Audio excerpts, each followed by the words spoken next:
now we're in a Chevy Cruze at the Sanford Airport, exploding into space like smoking lightning. Gotta go. Hold on. Okay, I'm leaving here. Moving forward anyway. Okay. All right.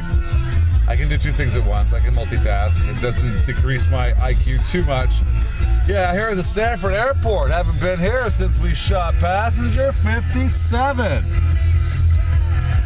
Only thing the same that I recognize is that crappy tower.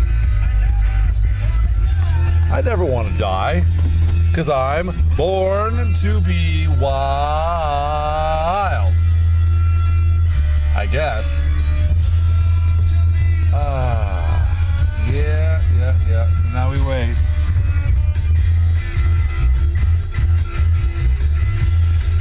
They say I'm only going to make $35 today. That sucks. This is $35. Of course, I can make twice that in one deal at ABC Escort Travel,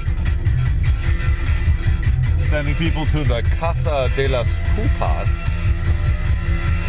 Oh. We're not taking this car. This is the wrong size car. Oh. Now you tell me. I know, Okay. I'm sitting here and I'm counting and I'm looking at, wait a minute, that's not a Corolla, that's a Camry. Yeah, I'm sorry. All right, so Any other one. okay, that's all fine. All these other ones are good. I've damn near looked them all over like 5 times.